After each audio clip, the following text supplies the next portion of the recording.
من فتنة الدجال. لوگوں زمین کے اوپر دجال کے فتنے سے بڑا فتنہ اور کوئی فتنہ نہیں ہوگا. وَإِنَّ اللَّهَ لَمْ يُبْعَثْ نَبِيًّا إِلَّا حَذَّرَ مِنْهُ أُمَّتَهُ. اور نبی صلی اللہ علیہ وسلم نے یہ فرمایا کہ اللہ تعالیٰ نے جتنے بھی انبیاء کرام کو یہ زمین پر مبعوث فرمایا، تمام انبیاء کرام نے اپنی امت کو فتنے دجال سے بچنے کی تلقین کی ہے، اس سے ڈرایا ہے اور کہا ہے کہ اللہ رب العالمین کی پناہ کا مطالبہ کرنا. آئیے یہ دجال کہاں ہے؟ اس سلسلے میں بھی ضمن کچھ باتیں کچھ مقررین کی زبانیں آپ نے سنی ہیں. صحیح حدیث سے معلوم ہوتا ہے کہ دجال زمانے سے ہے، آج بھی ہے، اور وہ دنیا میں موجود ہے، جسے اللہ رب العالمین نے کسی ویران جزیرے میں بیڑیوں سے جکڑ رکھا ہے، جکڑ کر کے چھپا کے رکھا اللہ رب العالمین. آج دنیا جسے دعویٰ کرے کہ امریکہ میں، فرانس میں، کہیں اور دجال کا خروج ہو گیا ہے، اس سیٹلائٹ کی دنیا ہے، دنیا باریک سے باریک چیزوں کو دیکھ رہی ہے، اس کے تہ تک پہنچ رہی ہے، لیکن دجال یہ دنیا میں تھا، آج بھی ہے اور قیامت تک یہ رہے گا دجال. لیکن دنیا ایک ہو جائے، دجال کہاں ہے، کس کھائی میں ہے، کہاں اللہ رب العالمین چھپا رکھا ہے، اس کا پتہ لگانا ان کے بس کی بات نہیں ہے. اس کا تعلق رب سبحانہ و تعالیٰ سے. اللہ رب العالمین اس کو رکھا ہے، چھپا کے رکھا اللہ رب العالمین نے. تو اس سے ہمیں اور آپ کو یہ بات معلوم ہو جانی چاہیے کہ دجال ہے، اس کا ظہور ہوگا. دجال کے ظہور کا مقام کہاں ہوگا، یہ کہاں ظاہر ہوگا؟ حضرت ابوبکر رضی اللہ تعالیٰ عنہ سے حدیث مروی ہے، فرماتے ہیں نبی صلی اللہ علیہ وسلم الدجال یخرج من ارض بالمشرق یقال لها خراسان فقال له قولا اغضبه يقال لها خراسان يتبعه اقوام كأن وجوههم المجان المطرقة. حضرت ابو ہریرہ کی حدیث جس میں نبی محترم صلی اللہ علیہ وسلم نے فرمایا کہ دجال ایک زمین ہے مشرق میں جہاں سے اس کا خروج ہوگا، ظہور ہوگا، جس سرزمین کو خراسان کہا جاتا ہے. اور دجال کے جو پیروکار ہوں گے، جو ان کے متبعین ہوں گے، جو حدیث میں آیا ہے کہ 70,000 یہودی ان کی اتباع کریں گے. ان کے چہرے کیسے ہوں گے؟ جن کے چہرے موٹی ڈھالوں کی طرح سے چپٹے ہوں گے، چپٹا چہرہ والا، ایسے ہی لوگ ان کی اتباع کریں گے. یہ ایک ایک حدیث صرف آپ کے سامنے رکھ رہا ہوں، بہت ساری حدیثیں ہر باب میں ہے. دجال کے ظہور کی کیفیت کیا ہوگی؟ نافع جو حضرت عبداللہ بن عمر رضی اللہ تعالیٰ عنہ کے غلام ہیں، ان کا بیان ہے کہ لقی ابن عمر ابن سیاد فی بعض طرق المدینہ. حضرت عبداللہ بن عمر رضی اللہ تعالیٰ عنہ کی ملاقات ابن سیاد سے مدینہ کے بعض گلی میں ملاقات ہوئی. فقال له قولا، عبداللہ بن عمر نے کوئی بات ان سے کہی، اغضبہ، ابن سیاد کو عبداللہ بن عمر کی بات سے بڑا غصہ آیا. فانتفخا، اور مارے غصے کے پھولنے لگا. حتی ملأ السکہ، جس گلی میں وہ تھا اس گلی کو بھر دیا، پھاڑ دیا، پوری گلی بند ہو گئی. اس کے بعد قصہ مختصر یہ ہے کہ فدخل ابن عمر حفصہ، حضرت حفصہ کے پاس حضرت عبداللہ بن عمر داخل ہوئے. وقد بلغها، ان کے پاس یہ خبر پہنچی. فقالت له رحمك اللہ، عبداللہ بن عمر سے حضرت حفصہ کہتی ہیں کہ اللہ رب العالمین تجھ پر رحم فرمائے.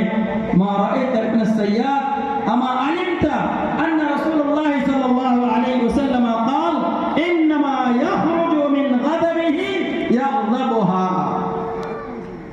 دجال، اس کو ابن سیاد سے جو تشبیہ دی، کہا کہ دجال جب نکلے گا یہ بھی غضب کے مارے نکلے گا، غصے سے جب پھوٹ پڑے گا، وہ غصے پر قابو نہیں کر پائے گا. اس عالم میں دجال کا خروج ہوگا، تو غصے کی وجہ سے ہی دجال کا خروج ہوگا.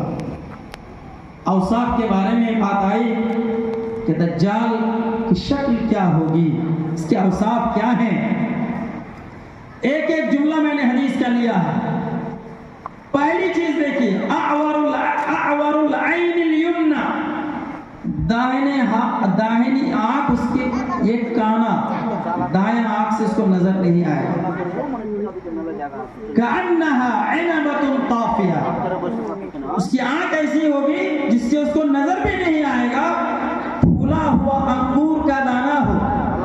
انگور کو آپ لاسٹ سیزن میں ایک انگور دیکھتے ہیں بڑا لمبا لمبا ہوتا ہے، موٹا موٹا، جس کے اندر بیج بھی رہتی ہے، یا آپ کشمش کو اگر پھول لے دیں جو لمبے انگور کے دانے کا ہے، پھول کے موٹا ہو جاتا ہے تو اس کی آنکھ کھلی ہوئی ہوگی انگور کے دانے کی طرح سے۔ دوسری حدیث، رجل جسیم احمر، یہ بڑا موٹا تازہ سرخ رنگ کا انسان ہوگا، جعد الراس، سر کے بال گھنگریلے ہوں گے، اعور العین، کانے آنکھ کا ہوگا، کأن عینہ عنبۃ طافیہ، اس کی آنکھ کھلی ہوئی ہوگی انگور کی طرح سے۔ قالو، کہا گیا، ھذا الدجال، یہی دجال ہے، اقرب الناس بہ شبہا ابن قطن، اور لوگوں میں جس کی مشابہت اس کی ہوگی، یہ ابن قطن نامی ایک آدمی ہوگا قبیلہ خزاعہ کا، جس کو عبد العزیٰ بن قطن کہتے ہیں۔ یہ عبد العزیٰ نامی شخص کی مشابہت میں یہ ہوگا جو قبیلہ بنو خزاعہ کا انسان ہوگا۔ اور ایک اور حدیث میں جو اس کی صفت بیان کی گئی ہے، الدجال ممسوح العین، ان کی آنکھ بالکل سپاٹ ہوگی، مکتوب بین عینیہ کافر، اس کی دونوں آنکھ کے بیچ میں کافر لکھا ہوا رہے گا۔ ثم تہجع، آپ صلی اللہ علیہ وسلم نے ہجے کر کے فرمایا، ہجے کر کے فرمانے کا مطلب ہے کاف فا را الگ الگ لکھا رہے گا، یقرأہ کل مسلم، جسے ہر مسلمان پڑھ سکتا ہے، چاہے وہ پڑھا ہو، لکھا ہو یا ان پڑھ ہو، ہر کوئی پڑھ لے گا کہ یہ دجال، اور اس کے پیشانی میں دونوں آنکھ کے بیچ میں کافر لکھا ہوا رہے گا۔ آئیے اور حدیث سنیے دجال کے اوصاف کے بارے میں۔ الدجال اعور العین الیسری، اس حدیث میں کہا گیا بائیں آنکھ میں کانا پن ہوگا، جفان الشعر، گھنے بال والا ہوگا، سر میں بال بڑا گھنا ہوگا، معہ جنت و نار، یہ دیکھیے فتنے میں ڈالنے والی چیز، اس کے ساتھ جنت بھی ہوگی جہنم بھی ہوگا، لیکن آگاہ رہیں آپ، فنارہ جنہ، اس کا جو جہنم ہوگا اس کے پاس وہ حقیقت میں جنت ہوگی، اور اس کے ہاں جو جنت ہوگی حقیقت میں وہ جہنم ہوگا۔ پانچویں حدیث اس کے اوصاف کے تعلق سے، وَإِنَّ رَأْسَهُ مِنْ وَرَائِهِ هُبْكٌ، اس کا سر پیچھے سے پچھلی جانب سے گنجا ہوگا، اور وہ کہے گا وَإِنَّهُ سَيَقُولُ أَنَا رَبُّكُمْ، لوگوں سے کہے گا کہ میں تمہارا رب ہوں۔ سر پیچھے سے گنجا ہوگا اور آواز لگائے گا لوگوں میں، انا ربکم، انا ربکم، میں تمہارا رب ہوں، میں تمہارا رب ہوں۔ چھٹی حدیث اس کے اوصاف کے تعلق سے، اعور حجان ازہر، ان کے بارے میں آیا کہ دجال کانا ہوگا، بے حد سفید اور چمکدار ہوگا اس کے سر کا بال، کأن رأسه اصلة اشبہ الناس بعبد العزى ابن قطن، ابھی جو بتایا عبداللہ عزہ ابن قطن کی مشابہت میں یہ انسان ہوگا۔ یہ اس کے اوصاف کے بارے میں چند حدیثیں اور ڈھیر ساری حدیثیں ان کے اوصاف کے بارے میں ہیں، اور یہ جو حدیثیں اس کا ایک ایک ٹکڑا میں نے آپ کے سامنے رکھا، لمبی لمبی حدیثیں ہیں، اور ساری حدیثیں یا تو صحیح مسلم کی ہے یا صحیح بخاری کی ہے، یہ ان کے اوصاف کے تعلق سے آپ کے سامنے باتیں آئی ہے۔ اور ایک بات یاد رکھیں کہ دجال کے ظہور کے بعد اگر کوئی انسان ایمان لائے گا اور اس سے پہلے اس کے دل میں ایمان نہیں تھا، ظہور دجال کے بعد ایمان لانے والے انسان کا ایمان اس کو کوئی فائدہ نہیں دے گا، کوئی فائدہ نہیں دے گا۔ پیارے رسول صلی اللہ علیہ وسلم کی حدیث ہے، ثلاث خرجنا لا ينفع نفسا ایمانها. تین ایسی چیزیں ہیں ان کے خروج کے بعد کسی ایمان لانے والے انسان کا ایمان اس کو کچھ بھی فائدہ نہیں دے گا. اس کے بعد فرمایا طلوع الشمس من مغربها، سورج جب پچھم کے بجائے مشرق کے بجائے مغرب سے طلوع ہو جائے، جو قیامت کی بڑی نشانیوں میں ہے. سورج جب مشرق کے بجائے مغرب سے طلوع ہوگا، اس کے بعد اگر کوئی انسان کلمہ توحید ایک بار نہیں 1000 لاکھ بار بھی پڑھے، اس ایمان سے کوئی فائدہ اس کو ہونے والا نہیں ہے. اور دوسری بات والدجال، دجال کے خروج کے بعد بھی اگر ایمان لائے، اس کا ایمان اس کو کوئی فائدہ نہیں دے گا. ودابۃ الارض، دابۃ الارض کے خروج کے بعد ہر ایک تفصیل طلب ہے. دابۃ الارض کیا ہے، سورج کا مغرب سے طلوع ہونا کیا ہے، یہ الگ موضوع ہے. لیکن یہاں بیچ میں آیا ہے کہ دجال کے خروج کے بعد ایمان لانے سے کسی انسان کو اس کا ایمان فائدہ نہیں پہنچائے گا. اور ایک بات یاد رکھنا، لا يدخل الدجال مکہ ولا مدینہ. اس زمانے میں آپ کو پتا ہوا، آپ نے سنا کہ مہدی، عیسیٰ، یہ لوگ سب مکہ مدینہ میں داخل ہوں گے اور یہ نبی صلی اللہ علیہ وسلم کی سنت پر مکمل عمل کریں گے. پوری دنیا میں امن اور سکون ہوگا.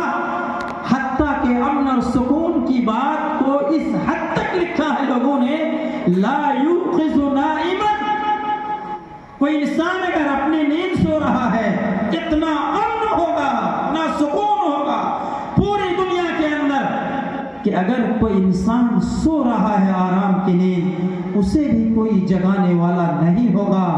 ولا یحرق دما، کسی کا ناحق خون نہیں بہے گا. یعمل بسنت النبی صلی اللہ علیہ وسلم، نبی صلی اللہ علیہ وسلم کی سنت پر عمل کرے گا. اور آگے لکھتے ہیں ولا بدعۃ الا رفعها، کوئی بدعت ہوئی زمین پر باقی نہ بچے گی. یہ دجال آئے گا، اس کا پیچھا کریں گے. حضرت عیسیٰ علیہ السلام اور منار بیضا کے پاس جو دروازہ ہوگا وہاں اس کا قتل کریں گے حضرت عیسیٰ علیہ السلام. اب اس کا اوصاف کے تعلق سے یہ باتیں آئیں. فتنہ کیا ہوگا دجال کا؟ مسلمانوں، دجال کے فتنے میں سب سے بڑا فتنہ یہ ہوگا فَإِنَّهُ يَبْدَأْ فَيَقُولُ أَنَا نَبِي. سب سے پہلے اس بات کا دعویٰ کرے گا کہ میں نبی ہوں، میں نبی ہوں، یہ نبوت کا دعویٰ کرے گا. دوسرا فتنہ یہ ہوگا، یہی نہیں کہے گا انا نبی ولا نبی بعدی، کہ میں نبی ہوں، میرے بعد کوئی نبی نہیں آئے گا.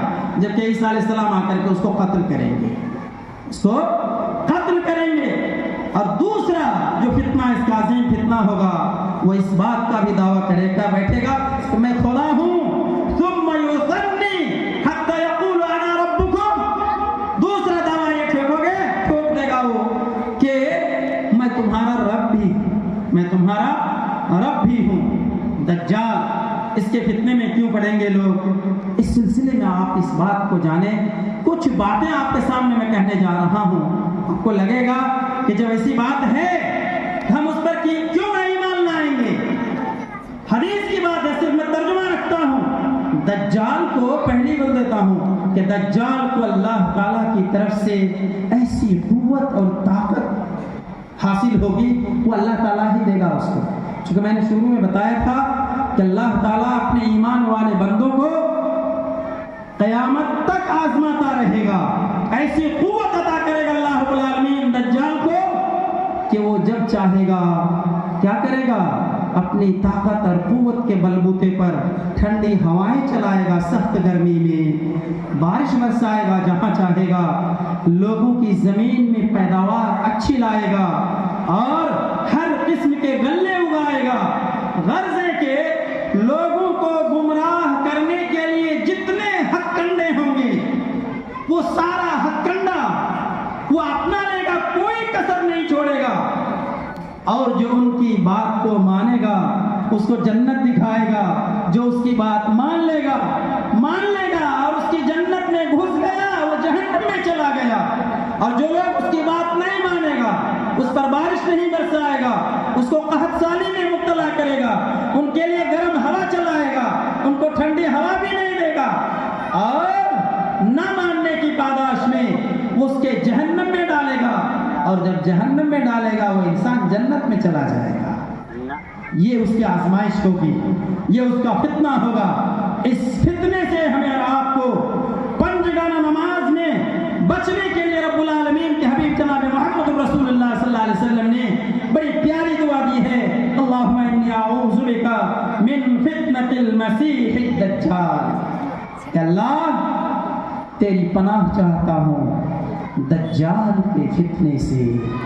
یہ اس کے اوصاف، لغوی حل، کہاں وہ نکلے گا، اور اس کے فتنے کے تعلق سے چند باتیں میں نے آپ کے سامنے رکھی ہیں۔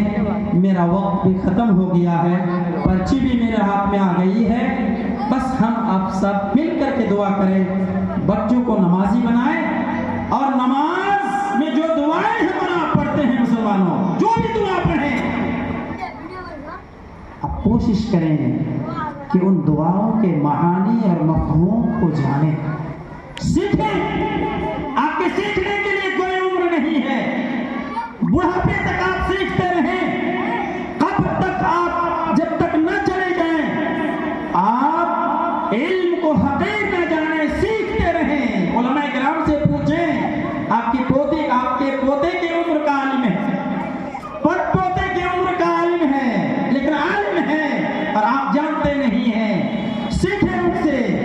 دعا آپ کی سیدھی نہیں ہوتی ہے، ٹیڑھے میڑھے انداز میں دعائیں پڑھتے ہیں، دعاؤں کو سیکھیں، اور یہ دعا ہمیشہ آپ پڑھتے رہیں، گھر میں لوگوں کو پڑھنے کی تلقین کریں۔ ہم سے پریشانی یہ ہے، ہم نماز نہ پڑھیں، پھر مسیح دجال سے پناہ کی دعا کہاں پڑھیں گے؟ خود بھی نمازی نہیں ہے، بیوی بھی نمازی نہیں ہے، بیٹے بھی نمازی نہیں ہے، تمام بچے ہمارے بے نمازی ہیں، پورا سماج بے نمازی ہے۔ جس سماج سے نماز کا جنازہ اٹھے گا وہاں قادیانیت سر چڑھ کے بولے گا، جس سماج سے نماز چلی جائے گی عیسائیت آئے گی، یہودیت آئے گی، نصرانیت آئے گی، سماج جہنمزار بنے گا۔ آئیں سر جوڑ کر کے ان فتنوں سے بچنے کے لیے رب العالمین کے دربار میں حاضری دیں، پنجگانہ نماز میں اور لجاجت بھرے انداز میں رب سبحانہ و تعالیٰ سے یہ دعا کریں، اللہم انی اعوذ بک من فتنۃ المسیح الدجال۔ اقول قولی ھذا استغفر اللہ لی ولکم ولسائر المسلمین من کل ذنب انہ هو الغفور